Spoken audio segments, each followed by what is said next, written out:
everybody, and welcome to PEMAtv. Welcome to Fridays, March 21st, 2014, and the first full day of spring. And somebody had a birthday yesterday. I don't know who, but somebody did. He's a fibber. I'm not a fibber. I'm an anti-fibber. He's a fibber. Pretty good day today. It was a beautiful day today. Weather's getting weird down here in Texas. It's already getting 70, 75. Next thing you know, it'll be 80, 85, and right after that, it's 100. It was 73 on the way home. Yeah, it's ridiculous. Absolutely ridiculous. And everybody else we know is crotch deep in snow. Right, with more on the way. Right. Oh, but for some of them, that's probably a good thing, going to keep all that cool off. There is that. But if you're looking for your metaphysical or your high fashion needs, where do folks need to go, Kim? Cold. No. Metaluna Boutique and Stones, or MetalunaBoutiqueandStones.com. Yep, you can get all there. What's showing right now is a piece of Arkansas crystal. Quartz. Yep, and that double letter designation on there, that's on the website, because there's 39 or 40 different stones on there. I don't know. The big stones. But I'm warning you, it's not off the thing yet, off the website yet, but if you run across the black crystal, the smoke crystal, it's gone. Yeah. So be sure and check that out. Also in April the 12th. Yes. I know the banners are a little difficult to read. Catch us in haunted Jefferson, Texas. We will be at History, Haunts, and Legends, Kim and I. I think somebody's going to force Kim to speak. But we'll be there. Selena Rome will be there. Larry Flaxman's going to be there. Martha Decker Hazard will be there. Dakota Lawrence, Kathy Nance, Mitchell Whittington, Dr. Rita Louise. Yep. And all kinds of great investigations that night. Welcome, Darren. And for people who don't know, Darren's in the chat room, just trying to say hello to Darren. And it starts at 9:30 a.m. and goes to 11:45 p.m. Sure does. So come on out and investigate with us. Come see how the real folk do it without a television crew. Well, and actually, if our guest tonight, if you buy some of his stuff, it's going to seem like you're on a television crew. Yes, and you can get it where? Well, you can get it at MetalunaBoutiqueandStones.com. Yeah. But who are we talking about? We're talking about Boo. Boo. None other than Mr. Jeremy Jones, the owner of Paranologies. Jeremy, are you out there? I am. How you guys doing? Well, if I was a puppy, I'd need two freaking tails. How about yourself, sir? Pretty good. Well, and I know we've had you on before, and every time we have you on, we bum rush and go straight to the equipment. But I want to know, what was your inspiration to start Paranologies? Could you let our viewers know and give them a little background on yourself and where you came from with all this? Sure can.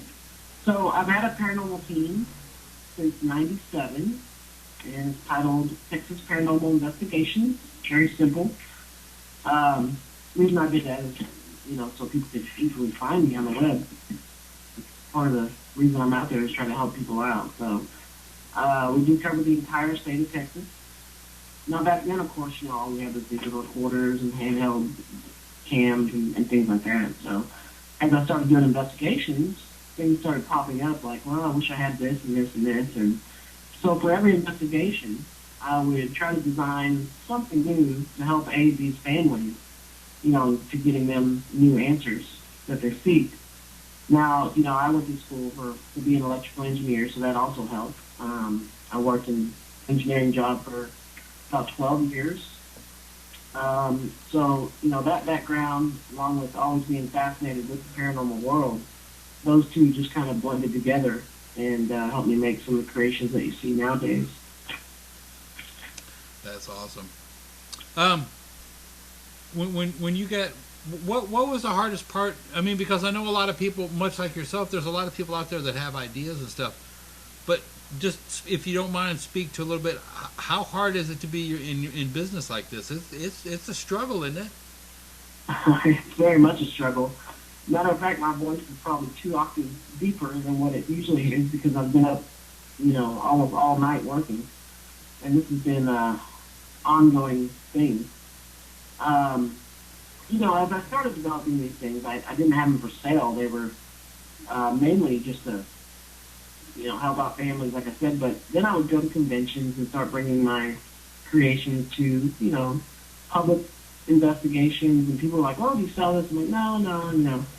And then I started selling little pieces here and there to fund my group, because as you guys know, and a lot of people out there, the gas, hotels, they're all expensive, especially when most of us do free investigations for the clients. And so I started doing it, and then it just grew from there where I couldn't keep up anymore. So then I started a business out of it. And even now, it's a struggle because we're the manufacturer of everything. I mean, a lot of people look at stuff on there and may think, this stuff comes from China and blah, blah, blah, but almost 100% of the items you see on our site are hand-built. Right. I've designed all the machinery. I've designed my own vacuum molding machines. We build the cases from scratch. All the electronics are from scratch. So, it is quite a struggle, especially trying to bring it out there at a good price. That's the main thing. Most people in the field, by the time we spend all our expenses just doing investigations, we don't have money for $200-300 sensors and things that we're trying to get after. So I'm trying to keep the prices down as low as possible as well. Right. And trust me, it's appreciated out there, Jeremy. That I think that's helped seal your reputation in the community, is the fact that your stuff is not overpriced. I mean, there are some sites out there, it's just ridiculous, especially when you can do half an ounce of research and find out what they're getting it for wholesale, and then what little bit of changing they're doing to it, and then Exactly. expecting you to pay 200 or 300 times that. It's just ridiculous. It's gouging people. Yeah. Now this is a personal question from me anyway. Sure. I've noticed that a lot of your stuff, and we're gonna don't worry, people, don't worry. You're gonna get to see some of the new stuff here in a minute. Easy there. But I want you to speak a little bit. I've noticed a lot of your equipment is geared towards static electricity, and I was wondering if you could speak on that for a moment and let everybody know kind of why you went that way. Some people go strictly for the EVP. Some people focus on EMF or just MF fields, and then I was wondering why you focused some of your attention on the static electricity and trying to detect it. Sure. Yeah, and one of my pieces that we'll talk about later is called a periscope. It's one of the first sensors that I designed, and it strictly is a static detection device. It detects what's called the tribal electric field, and I'll go over that later. But the reason I do static electricity, my initial thought was, if we're trying to detect, let's say, someone that's passed, why not start with the human body? Well, we are electrical machines. We run off electricity. Furthermore, it's static electricity. We generate static electricity. So in hopes that when we do pass, maybe we keep some of that static, or we know how to, develop that static to communicate. Now, like you were saying earlier, a lot of people use the K2 meters and other type of meters. Most of these meters were designed for electricians, and they slowly made their way popular into the paranormal field by some of your shows. The problem with some of the meters, and I'm not saying that they're good or bad to use, because this is all opinion based. Everything in the paranormal world is. We can't prove any of it. But I can just give you, my opinion off the static, and that is that, current electricity, which is what the K2s and all those other meters, what that means, any type of current electricity has to have wires for it to run through.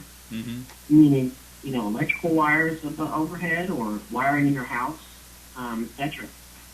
So all of those meters are basically detecting some type of electricity that is in wiring. It cannot be free floating. That's part of the electrical law. Now, static electricity is one of the only type of electricity, classified that can be free floating. It's everywhere. So, this type of electricity is free floating, can move without wiring, without any type of, electrical current, which is what human-made wiring. And so I'm trying to step out of the realm of anything that's human-made that, could be a false positive. Right. I've had very good results with static electricity of getting intelligent patterns and things like that. So that's kind of the thing. I just try to stay away from current electricity because, as you know, it's everywhere and it can be deemed paranormal when it may not be. Well, and I'm going to ask you this question, and I'm kind of curious to your answer. When you have a lightning storm near your house, does it just go nuts with the pre-built equipment that's left on? Now, that's an interesting question because, when I went to engineering school, some of these chips that I use, of course, I took my knowledge from that. And one of the chips that we use in the periscope, there's actually 3 chips in there, and one of them is a PIC chip, which I do my own coding on. But one of the chips in there is actually used in schooling for lightning detection. We used to build little lightning detectors. Gotcha. And they're everywhere. I mean, you can find them. But one of the reason why there's 3 chips in the periscope and some of my other meters, one of the chips actually is a sensitivity chip, so I can tune down that a lot. So with periscope, it's only going to have about a 4 to 5 foot radius. So no, if the lightning strikes my house, yeah, I'm sure it's going to go off.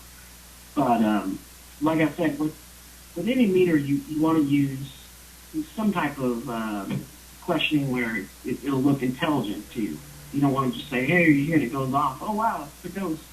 You want to keep questioning and try to get some intelligent patterns. But yeah, it can detect lightning. It's got to be right on top of you, though, in the way I have them tuned. Right. Well, no, I was just curious because I guess that's the, as far as I know, well, I generate a lot. I'm a fairly furry individual. They wouldn't have nicknamed me the Yeti anyway. So, like, I can take my shirt off in the wintertime, and it's like a lightning storm in there. But lightning is the best example I can think of static electricity that your average layman would be able to understand. Because that's what lightning is simply static electricity. And I know the amplitude of lightning is, it's hotter than the sun, so it's the amplitude is way out there. But frequency-wise, is it similar to what similar to what you're detecting? You just have that frequency and filtered out, right? That's correct. Yeah, the frequency is about the same. It's generally the voltage. Now, a lot of people don't know this, but static electricity ranges up in about 24,000 volts. Starts at 15 and can go all the way to 30,000 volts, and that includes the static that we pop each other with. Now, voltage isn't what kills us; it's actually current. Amperage. Or amperage, correct. So if it's high amperage, it can be 2 volts, and high amperage will kill you. But it's the voltage. So yeah, it's mainly the voltage that's the difference between lightning and us generating. Right. Well, and the way that was always explained to me in my industrial electronics class, amperage, when you think about it like a water hose, electricity and flowing through a wire like a water in a water hose. Exactly. Voltage is basically the size of the wire, how big the hose is, but amperage is the water pressure of the water inside.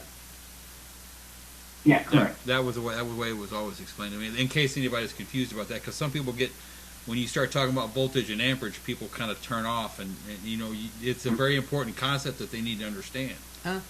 Right. Right. I was sitting here playing with your periscope while you were talking about it. Oh, really? You've also got into some very interesting stuff, and I'm fixing to throw a picture up there here in just a second. But you also have some fairly unique ways that you make your own illuminators, and you have a very interesting way that you do that, because most people do it on a flat. Yours are I don't want to say 3D because that's just silly, but yours are a little more dynamically designed, and you did that to improve the lighting capacity, correct? Yeah, what it is And actually, the illuminators was the very first thing I designed for, for Paranologies and my paranormal team.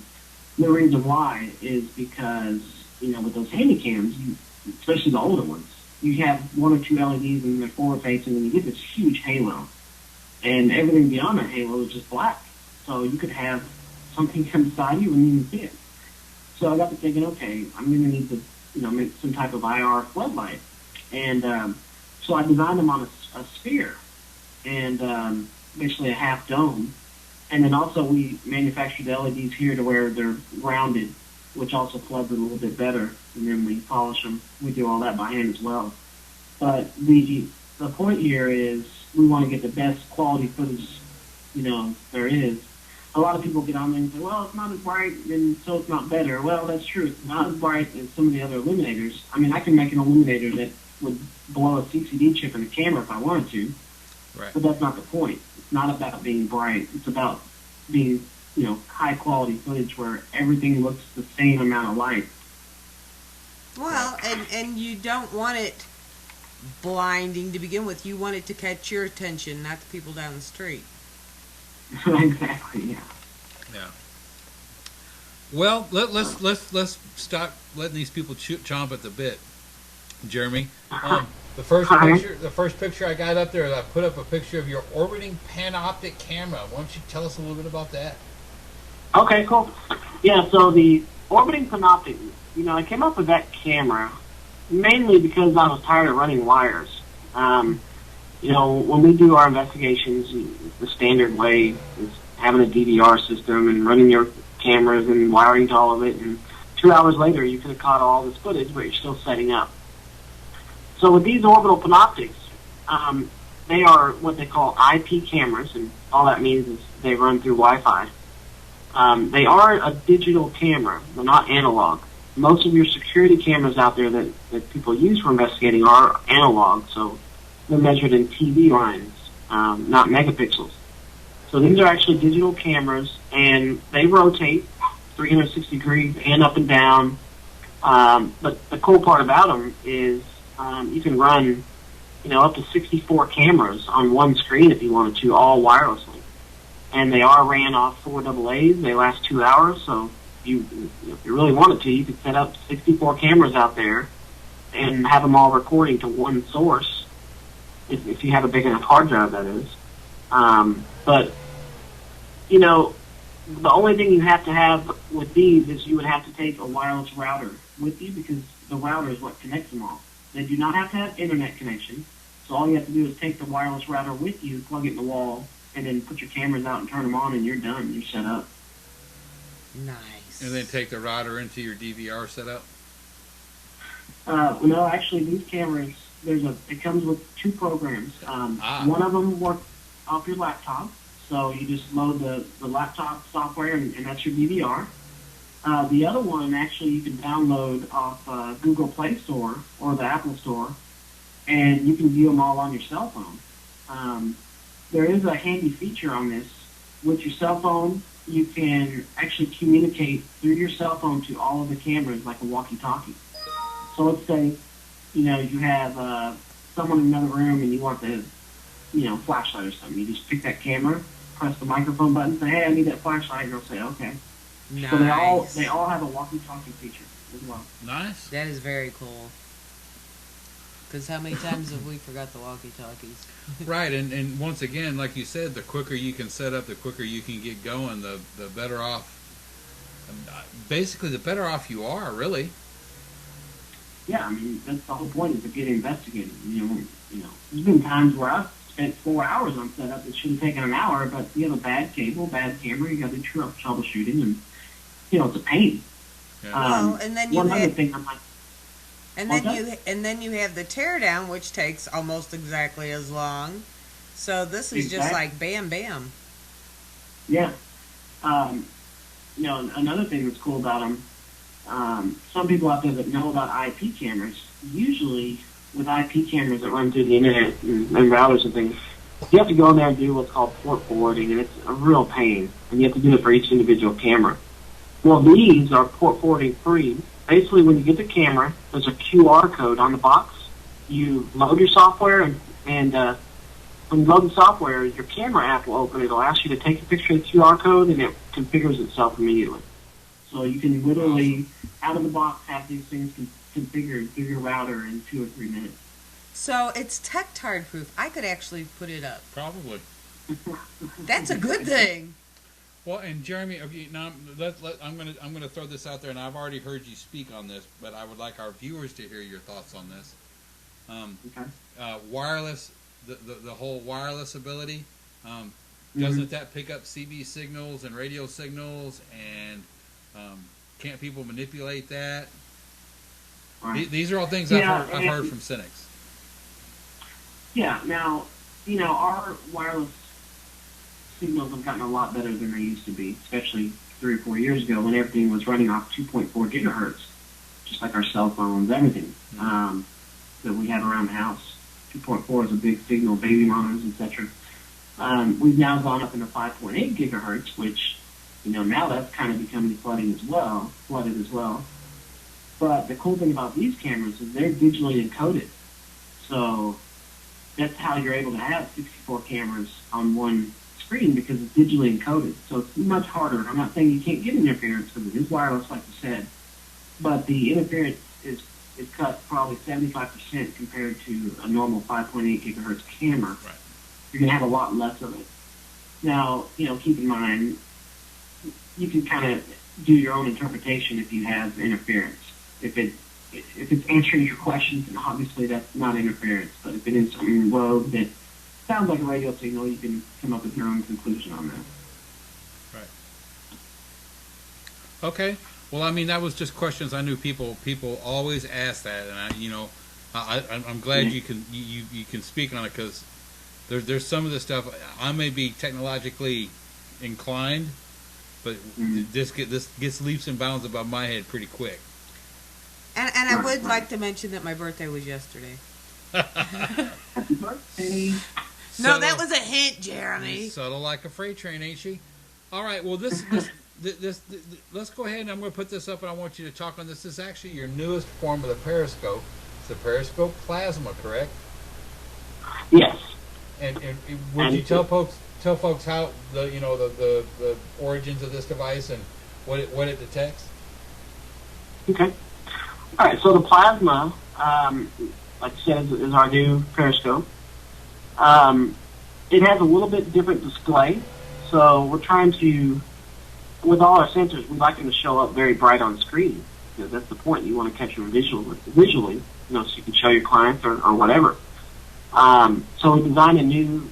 That's why it's called the plasma, because it looks somewhat like a plasma ball. It's got about 8 colors, 8 different channels. It uses the same technology as the original periscope. It has a little bit different antenna on it.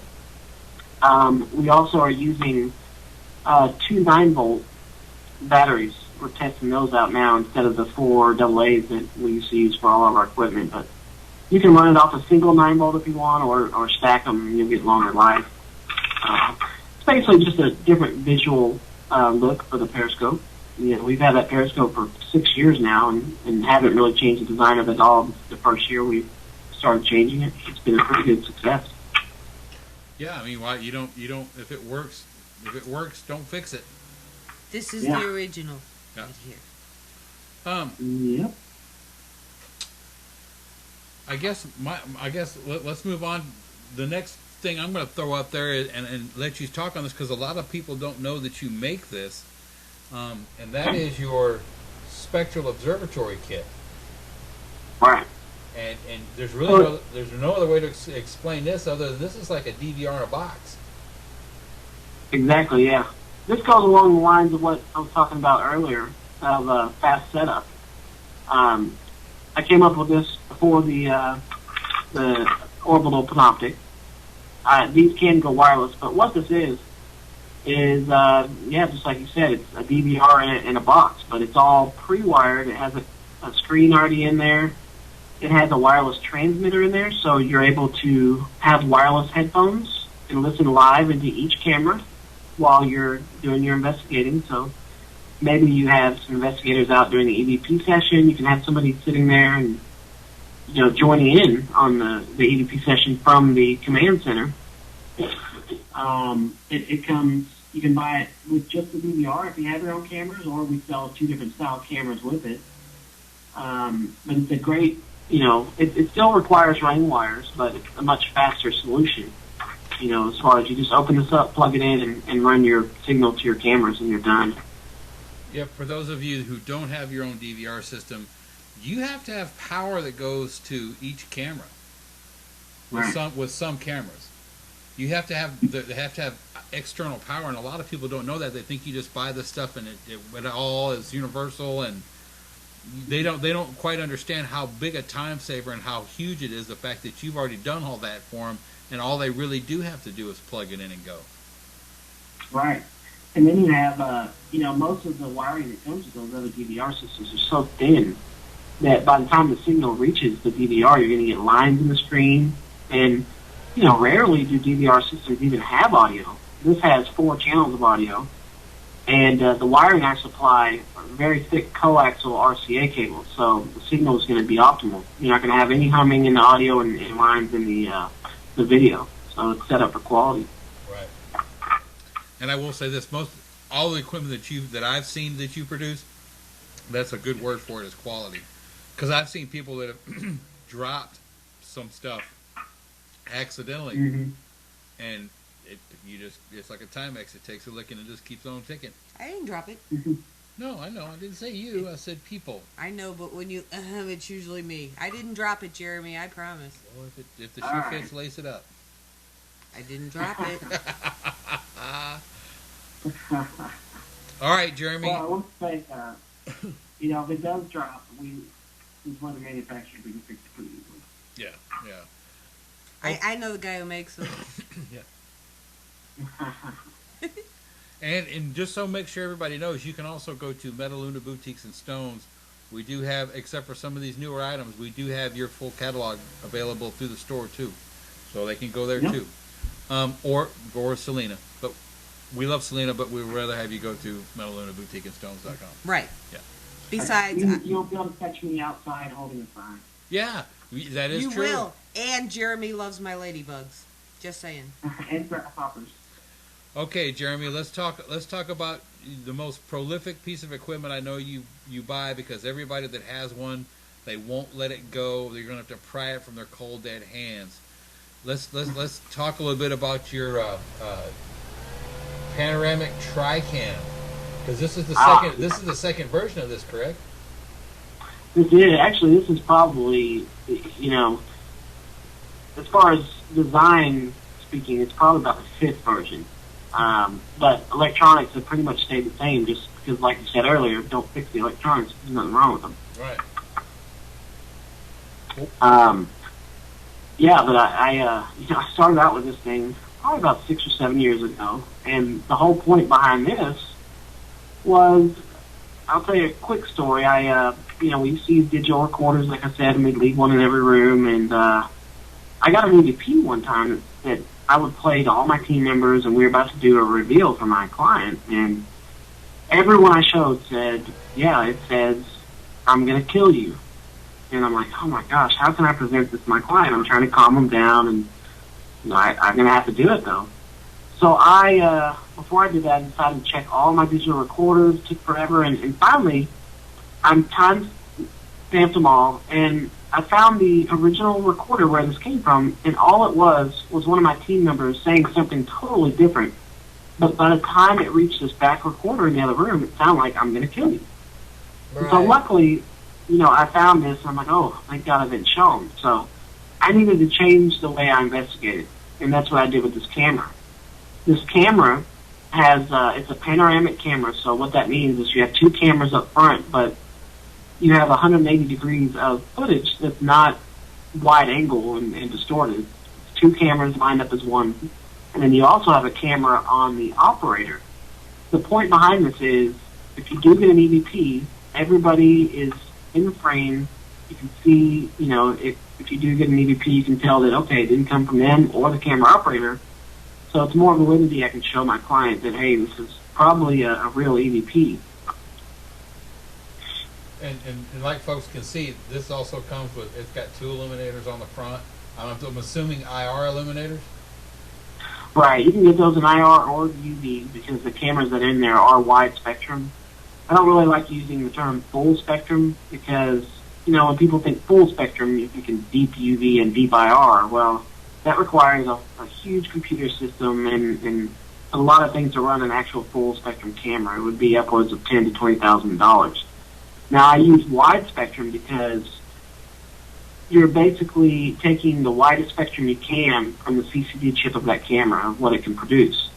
And this does go pretty low and high in the spectrum. So that's why I say you can use the IR and UV. It does come standard with IR lights because that's what most people use just for seeing and night vision. But it has, IR 24 IR LEDs on the right and on the left, so 48 total. And then you've got an onboard screen, 4-inch LCD screen. So if you want to, something happens, you can rewind real quick, check it out. You can turn that screen on and off while recording so you don't blind out the room. And also, one of the cooler functions is that it has wireless audio. It has one of our phonopods in it, where, the audio is super clear. You can whisper from 10, 15 feet away and be able to pick it up, which is why you can have everybody in frame while recording. Nice. Yeah, everybody I know that has one of these is like I said, I think they put it in one of those little chest front baby carriers. I think that's where they put it. I think that's how they carry them. Because they don't let anybody else get anywhere near them, and they have like names on them and little birthday parties and stuff for them. Because they're that attached to them. Well, the good thing is he's saying it's wide spectrum, not full spectrum. And what a lot of people don't realize is when you take your camera to the camera shop and say make it full spectrum, they're really not. Yeah, they're just removing filters. Yeah.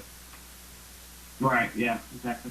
So that's why you always want to do some research on the CCD chip and see what it can actually pick up. But you're sitting here going, okay, it's wide spectrum, it's not full spectrum, when bigger companies are saying, oh yeah, it's full spectrum now. Yeah. They're just charging you. But that's also, and Jeremy, maybe you should speak on this too. That goes back to, there's certain providers, I'm going to use that term loosely, of paranormal equipment. They're not very ethical about what they do.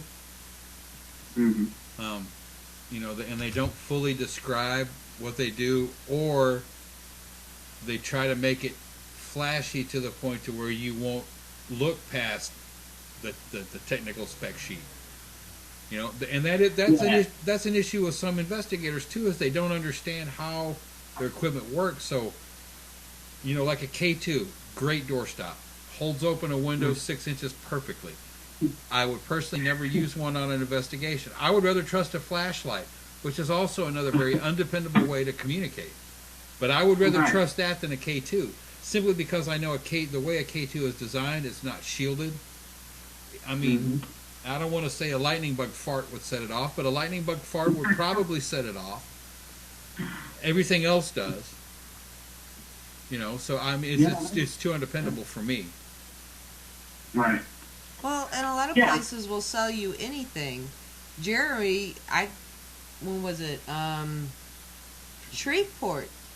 He had customers at his table right as he was starting to pack up, and they really liked something he had on the table, and he's like, "You can't have that right now. There's a glitch in it. I need to take it home." Yeah. He's not like, "Here, give me the cash and take it out the door," and you'll figure it out later. Yeah. That's exactly. I can design any piece of equipment you see out there that I can make look flashy and make it seem paranormal when it's not. And that's just, I'm an investigator myself. I'm thinking my own answers just like you guys out there. So last thing I want to do is put something out that's not going to work. Yeah, and I will say this, and like I said, your stuff it's tough and rugged. I will give you that. And it's cool as all get out. Now, here comes, and I think you're the most proud of this. This is your newest one that I know of, and it's your Panoptic PDA. Yeah. Talk about this, because I know I just recently saw this and read up the bio on the website about it. But this little thing here is pretty cool. Could you let people know what this thing does? Sure. This is the reason why I have no sleep right now, because I just put them out last week, and we've already sold like 30 of them. Wow.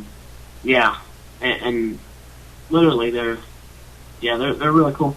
Now what it is, cell phone footage, as you know, has gotten a lot better. Even better than some of your handheld camcorders out there. I mean, you can get them with, well, high def, 8 megapixel and up, and they're easy to use, easy to transfer, and, a lot of my research with DVRs, I've gone through probably $10,000-$15,000 of research trying to find a good DVR, and I've never understood, DVRs are huge, and they take so much effort to try to even view on your computer, or to get the footage off for that matter. And I'm thinking, you have these cell phones that are this small compared to DVR. What is the holdup? Why is it so much better? So I'm like, okay, I'm going to find a really good smartphone, and I'm going to convert it to wide spectrum, like we were talking about earlier, and basically build a cell phone case that has an IR illuminator, one of our orbital ones, and so I started playing with this, and the footage is phenomenal. I mean, the CCD chips on the cell phones we're using right now they go really high in UV and low in IR. It's really good footage. I mean, the footage is out there on our website, but they are the ones we bought. 25 of these. They're actually HTC smartphones.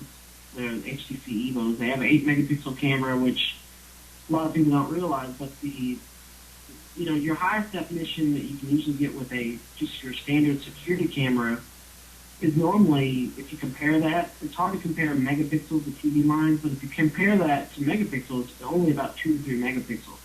Right. And these are 8 megapixel cameras, and they're digital, in these smartphones. So if you think about it, they're battery operated. They hold a really good charge because it's a smartphone. It has great audio, great video. Why not use it as an investigation tool? Well, part of that reason is I found out, I've gone through a lot of cell phones doing research, and these cameras are super small and very, very hard to convert.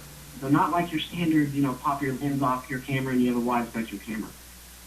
These cameras, and a lot of your own cell phones out there, please do not try to convert them yourself unless you're really knowledgeable on them, but they have coils on them. When you tap your screen to try to autofocus with your cell phone? Mm-hmm. Mm-hmm. Well, there's a coil in there that moves your lens back and forth. It's a magnet, electromagnet. And when you pop this little thing, the lens off to try to get this filter out, as soon as you break those 2 coil wires, your camera's gone. You gotta buy a new camera. I've developed tools and everything just like I have for all my other things to make it beneficial for you guys so that I can do it. A lot of questions I get on this is, can you do this to my own cell phone? And the answer is no. I don't want the liability. I don't, you send me your cell phone and I accidentally break it or it gets broke during shipping, all your camera pictures on there, whatever. I don't want that liability. So that's why, we're providing the smartphones pre-converted with the IR illuminator and the vacuum molded tripod mount all in one. And I think it's a decent price for what it is. They're just so easy to use compared to any other camera out there. And you and Pam are both experts in the cell phone anyway, from what I've witnessed. I don't think either one of you, I don't think you or Pam ever put down your phones. This is true, yes. It's pry our phones usually out of our hands. Well, these are the current models we have now, because cell phones are limited, but the current models we have now are Sprint. They will say Sprint on them, but I'm not stopping you from going to Sprint and putting a SIM card in it, but because they could be activated, I guess, but it's not a cell phone. I don't want to tell people they're a cell phone. They use Wi-Fi, just like all the other phones. So if you want to download the apps, you can do that. You can send your videos straight to YouTube. You can do live stream with them immediately. I've got people that have tested them for me in my focus groups that they're like, holy crap, these things are awesome. We're streaming live through, other outlets. But the illuminators on them mixed with this camera, the footage is awesome. wow. And I guess, and I'm guessing there, just so folks will know, underneath the 9 volt is your standard issue like tripod mount. Yeah, it's got a quarter-inch stand tripod, stud, so you can mount it right to a tripod mount. But it also acts as a stand, so you can, it perfectly balances. You can see that picture right there. Just set it You might on a notice counter. also. What's that? You would just set it on a counter and go. Yeah, exactly. Yeah, you set it on a counter or a tripod mount it, or hold it handheld. The other cool part about this is this particular phone that we picked has an HDMI output, and HTC has a part that is a wireless transmitter just for these phones. So you can actually use this wireless transmitter and plug them into your command center, and again go wirelessly with these. Because they have Wi-Fi built in and it's digitally encoded, just like the orbital Panoptics. So not only will it record by itself, it also can send a wireless signal. So you can almost this is almost like a working man's GoPro. Yeah, exactly. Yeah. I got you. That's awesome, man. What kind of beer are you drinking to come up with some stuff like this, Jeremy? It's not the beer. It's It's wine. tell him, Jeremy. It's not the beer. It's the fish water. Oh, geez, yeah. That salt water will kill you. Well, what Yeah. what have you got brewing in the mad scientist lab now? I know you're putting in long hours now to catch up on your orders, but I know when you're working doing the same thing over and over again, you're not thinking about the same thing over and over again. I know you better than that. Right. Oh, yeah. Yeah, a lot of my downfall is, trying to get caught up, but also trying to put out new products, because we're not going to get anywhere in this field if we keep just, messing with the same product over and over. That's true. My struggle with this company has always been trying to stay up with production. Thank God I had Pam. I've taught her to do all of my electronics pretty much. And so now I can start developing on my own. But I do have another new camera coming out, and some new sensors. I'll speak about this camera. Basically, what I want is I'm going to put out, it's going to look similar to the Tricam, but a lot less expensive. There's going to be a 2-channel DVR in there with a split screen. There's going to be 2 cameras forward-facing, and they're going to be tuned in to the exact same image. So if you look at one screen versus the other, they're going to look exactly the same. However, one camera is going to be converted to wide spectrum, and the other one is just going to be in the spectrum that we can see with our, human eyes. Visible light spectrum. Why do I want to do this? Because I'm trying to get rid of, the dust orb, bugs, versus maybe an actual paranormal orb. Right. My theory is, and I use the word theory because we can't prove any of this, but right now at least, my theory is, orbs are probably the biggest, piece of evidence, in quotes, put out there. Yeah. I'm not going to start an orb war here, but most of it can be debunked with dust, bugs, etc. Right. Now, with this camera, let's say, you have an orb come on, the IR camera, but not on the visible light camera. Right. Well, you can pretty much debunk that, because what's happening, and you can do your own research on this everywhere, you're getting light reflection from your IR illuminator off either a piece of dust that's within millimeters of your lens, which is why the dust orb looks huge on your camera, because it's just a piece of dust in front of the lens reflecting off the IR, or maybe a bug coming at you, or whatever. And that piece of dust is so small that, yeah, it may look like it has an intelligent flight pattern because it's so small. It's doing a little circle right there in your lens. Now, let's say you catch, a piece of, or an orb, rather. I hate using that word, but, maybe a light anomaly. There you go. On both the IR camera and, the visible light camera. Then that is a lot better backup to me as showing proof of, hey, I've caught maybe a paranormal orb. Mm-hmm. And you wouldn't have to worry about starting an orb war here because we're both on the same side on that one. Okay. But just so people know, I'm with you. 99.9% of what you see is dust, bugs, moisture. It has an explanation. It's not dead Aunt Gertrude. Okay. Right. But there is a small percentage of orbs that are actually something. But you're not going to find one every time you go out. You're for sure not going to find one if you're sitting outside smoking and it's below 32 degrees, or if it's snowing, Or raining. or if it's foggy. Foggy, yeah. Or if it's raining. I mean, Yeah. Or if you're sitting in the middle of a gnat. gnat storm. Yeah, gnat storm. Gnat cloud.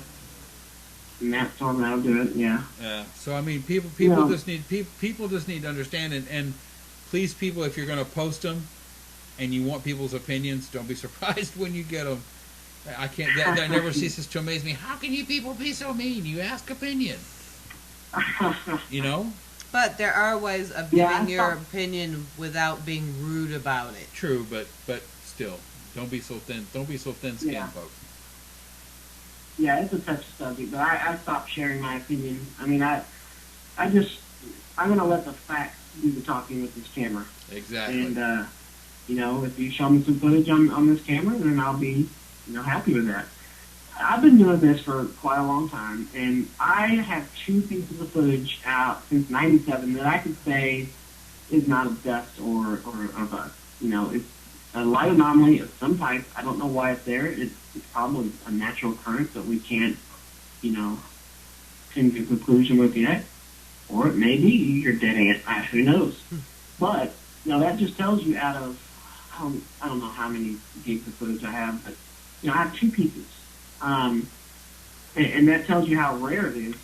So instead of this phenomenon of everybody just showing their orb picture, let's move on to something else. Let's move forward. Yeah. Absolutely. Because only 2 in 7 years, some of these people get 70 in 2 minutes. That might have been. They might have been demons if they were that far apart. Exactly. I love the pregnant one. Right. Oh, the pregnant. Yeah. Yeah. Orb mating is something people need to worry about. Yeah. Well, see, that's when you see the light anomaly from the orb. That means the other orb's husband came home. Mm-hmm. And just so people know, they can also Jeremy got it. they can also contact you through your website if they would like a piece of custom equipment made. It just may take a while. Right. Yeah, you can go to parentology.com, send me an email, give me a couple of days to respond. And yeah, I'm working on a couple custom pieces now for some people. It's just hard. When I first put out a new piece of equipment, I put it out really cheap because these things aren't out in the market. I don't know what to charge, so I'm charging as cheap as I can. And if I get 100 orders, I'm going to have to go up a little bit or hire a lot of people to help out. But with that camera will be coming out in probably 2 or 3 weeks, and you'll see it posted. I'm excited to get that one out, and you're still going to get great quality footage out of it. So Right. Who knows? I wanted to back up real quick and say something about the PEMAtv PDA that I forgot to mention. Sure. I'm working. I'm having a program built for the Google Play Store right now. It's going to cost me about $5,000, but it is going to have a VU meter on it for audio to see if your EVPs will spike that if it gets shown up. It'll have motion sensing. It'll have 2-way communication to your other team members through the PEMAtv PDAs, and a lot of other different options on there. So we're going to have our own Parentologies app soon. Would be pretty cool. Nice. And just so people know, what kind of I'm going to assume that all smartphones come with a condenser microphone. Yeah, it's pretty much too small to have a dynamic, but they are going to have condensers, right? Right. And that's another thing I might put out. A I was going to dynamic. say that as well. With the phonopod, I have a stereo setup that you can do one condenser, one dynamic, and see what you get. Right. Wow. I've had both. Good luck with both. So I think it's really just, Yeah. just what happens at the time. Yeah. I've done a little research and done it myself, and I personally believe that EVPs, other than AVPs, but the actual manipulation of electronics to produce a voice phenomenon, personally, I believe does have to come from the magnetic spectrum. So I personally believe that if you have a condenser dynamic, that whole the whole setup, that's something I do believe in. But then I've gone super cheap with it too. I went and got a $5 used karaoke microphone, which is a dynamic microphone. Right. And all your standard voice recorders come with a condenser. So I plugged a $5 mic in, and I have the same setup. So you don't have to go super expensive and buy a Zoom, and you spend $400 on microphones and all that stuff. You don't necessarily have to do that to get the same results, and a lot of people don't know that. Yeah, exactly. And the problem is with some of those high-dollar recorders is you're filtering out a lot of stuff. So those are made for recording, high-quality audio. Yeah. And it's going to have to be filtered to get rid of the humming, and it's going to have, all types of processing in it. It's true. Well, and they're also filtering out a lot of the background noise, and that's kind of what we're looking for. Yeah, it does require that white noise to generate something sometimes. Sometimes. Yeah. A lot of my EVPs, and I'm sure you guys have had this, they're directly on top of your voice, using your voice as an actual, that static audio. Or directly after. Yep. Yeah, and sometimes it takes a minute for them to answer your questions, and sometimes they're answering your questions halfway through what you're saying because they've already read your mind and know what you're thinking anyway. Yeah, I've had that too. Yeah. Well, an EVP we got from the shop, I was talking to Eric and Josh in the background, and you hear a woman talk over me that said, "Help me," and then you heard two bells that aren't in the shop. Nice. Yeah. You've been in the shop. Yeah, I have. I remember that room, too. I know exactly what you're talking about. I had a weird little feeling in there. Mm-hmm. Yeah. So it's all around, folks. And you don't have to necessarily go out at night, but if you go out at night, make sure you're carrying a Paranologies Tricam with you, and you'll catch it all. Yeah. Just buy all of Jeremy's stuff, or one thing at a time. Any way you look at it, it's all good. It's true. We are going to start a rental program here shortly for the state of Texas. Really? We'll move on from there eventually, but we got to start somewhere. So basically, what it is, obviously, we're going to have to get a deposit, and if you like it, then we'll take a percentage off, whatever it is your rental fee, and plus a little bit of discount, and then you can just buy it outright. Yeah. But or if not, you can send it back to pay shipping limit. Awesome. That's amazing, man. That's really reaching out to the community, and there's going to be a lot of people that appreciate that. Yeah. I'm just going to sweet talk Pam. You're just trying to cut out the middleman. Yeah, I'm going over Boo's head. Yeah, there you go. Well, Jeremy, we have come to the end of the hour, man, and I know you're tired, so I want to let you go get some rest, and that way you can get up and build some more Panoptic PDAs tomorrow, okay? But that's a good thing, because not too long ago, he's like, man, nobody's ordering anything. So the fact that he is this busy right now is wonderful. It's feast or famine, isn't it? Yeah.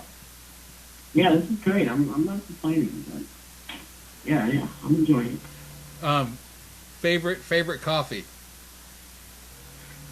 I don't really like coffee, but I'll take a Frappuccino, double chocolate chip. There you go. Does that count? That counts. Well, Jeremy, thank you so much for joining us tonight. I'm going to put your web address up one more time. They can find you at www.paranologies.com, PARANOLOGIES.com. And once again, you can also find all of Jeremy's stuff, except for some of the newer pieces, and I'll get them added on here eventually, at MetalundaBoutiqueandStones.com. Yep. Sounds good, guys. I appreciate it. Hey, Jeremy, we appreciate you, man, and everybody in the field appreciates you, too. So. And hopefully we get to see you guys soon. Yeah. Are you coming to HHL? I am. Yep, we're going to be there 2 nights. So. Awesome. Yes, I get to play with Pam. Yay! Well, we may be talking to you here very shortly about some equipment and stuff too. So Cool. we'll be Sounds talking good. I to you. appreciate it. What else you got? All One. right. Yeah. I got nothing. We gotta let Jeremy go take his 2-hour nap so we can start all over so we again. get going again. Jeremy, you have a You great bet. night. You have a great night, sir, and we'll talk to you soon. All right. Help you feeling. Bye bye. Bye, guys. All right, friends and felons. If you're going out this weekend, you need to be very, very careful. Protect yourself and write down what you're doing. Don't just go out there. Don't be like the TV shows. Write down what you're doing. Keep track of what you're doing. Do it right. Do it the right way. Absolutely. And get permission. Don't be a douchebag. Get permission. Anybody up in the Northeast? This is my bonus plug here. Next weekend, Shanley Hotel. Para-co-op. Be there. It's a Mary Gasparo event, and you know you don't want to miss those. Those are the best ever. I've been to 4 or 5. And just like you saw on the show before us with Grayson Schmidt and Real Paranormal TV, once again, awesome show, Grayson. Don't forget too, if you live near a historic site, Fort Mifflin, don't be afraid to volunteer. Take those 2 or 3 hours. If you're not going out that Saturday night, partying or going out investigating, take a few hours on your Saturday morning or your Saturday afternoon and go down and volunteer at one of these historic sites. Trust me, they'll appreciate it, and you'll learn and get some valuable lessons that you would have never heard of any other way. And if it's Fort Mifflin, I love that place. Go there. Yep. So saith the Yeti. That's right. Monday on Just Saying, we have Preston Dennett talking about out-of-body experience. Preston's cool.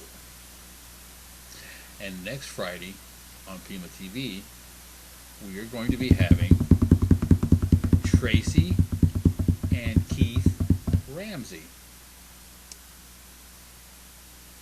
And I'm not even going to say what Keith was on because I say it wrong every time. Deep South Paranormal. Deep South Paranormal. I always call it Southern Paranormal. Yeah. And unfortunately they were not renewed, but we had scheduled this long before all that went down. So, but it's okay because right now she's posting pictures that they're at an event and they're getting ready to sign a contract on something. Yeah. At least Keith is. So that's just keep your eyes out. But we're going to be talking with Tracy and them about some precognitive stuff. It's pretty wild. It's pretty cool. So please be careful this weekend. Come back here to PEN every night of the week. We got something going on. Tomorrow, all day long, you'll be able to catch all of our live shows replayed in a loop. So whatever you missed, tune in and check it out, or tune in and find something new. Right? Because that's how we roll. That's how we roll. Give me some fish. Boom. Bye, guys.